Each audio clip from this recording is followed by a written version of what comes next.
Hi friends, இன்றைக்கி இட்லி பொடி recipe எப்படி செய்கிறதுன்னு பார்க்கலாமா?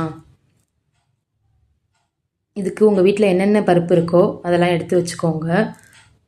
பயறு வகைகள் வேண்டாம், பருப்பு வகைகள் மட்டும் சேர்த்துக்கலாம். இதுக்கு 2 கப்பு உளுந்தம்பருப்பு சேர்த்துக்கிறேன்.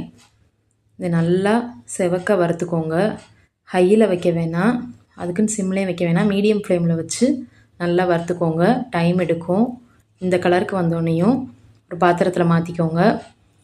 இப்போ அதே பாத்திரத்தில் 1/2 கப் பாசிப்பருப்பு சேர்த்து இதையும் நல்லா வறுத்துக்கோங்க. இது வறுபட்டுருச்சான்னு செக் பண்ணுறதுக்கு எந்த பருப்பாக இருந்தாலும் சரி வாயில் போட்டு பாருங்கள், நல்லா கிறிஸ்பாக கடிபடணும். 1/2 கப் பருப்பு இதையும் நல்லா வறுத்து எடுத்துக்கிட்டேன். கருவேப்பிலை வெயில் இருந்துச்சுன்னா நல்லபடியாக வெயிலில் இதை காய வச்சுக்கோங்க. கருவேப்பிலையெல்லாம் எனக்கு டைம் எடுத்துச்சு வறுக்கிறதுக்கு. எள்ளு இது ஒரு 1/4 கப் சேர்த்துருக்கேன். வெள்ளை எள்ளு கூட சேர்க்கலாம், நான் கருப்பு எள்ளு சேர்த்துருக்கேன். மிளகாய் வத்தல் உங்கள் காரத்துக்கு சேர்த்துக்கோங்க. நான் நல்லெண்ணெய் சேர்த்து வறுத்து எடுத்துக்கிட்டேன்.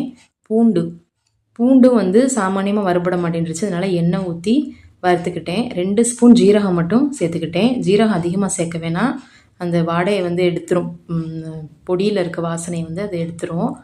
வெள்ளரி விதை இருந்துச்சு, வெயில் காலத்தில் கிடைக்கும் இல்லையா கிர்னி பழம், அந்த விதை தான் எடுத்து வச்சேன். வெறுவையில் சாப்பிட முடியல, அதையும் வறுத்து இதில் சேர்த்துக்கிட்டேன். பொட்டுக்கடலை 1/2 கப் அதையும் நல்லா வறுத்து இதோடு சேர்த்துக்கோங்க. கடலைப்பருப்பு இருந்தாலும் சேர்த்துக்கோங்க, என்கிட்ட அன்றைக்கி இல்லை, நான் சேர்க்கலை. கொள்ளுப்பருப்பும் சேர்க்கலாம். இதில் மிக்சியில் இதை நைஸாகவும் இல்லாமல் ரொம்ப கொரன்னு இல்லாமல் அரைச்சி எடுத்துக்கலாம். இந்த கருவேப்பிலை பார்த்திங்களா எப்படி கிறிஸ்பாக வறுப்பட்டுருக்குன்னு, இப்படி உடச்சா உடையணும்.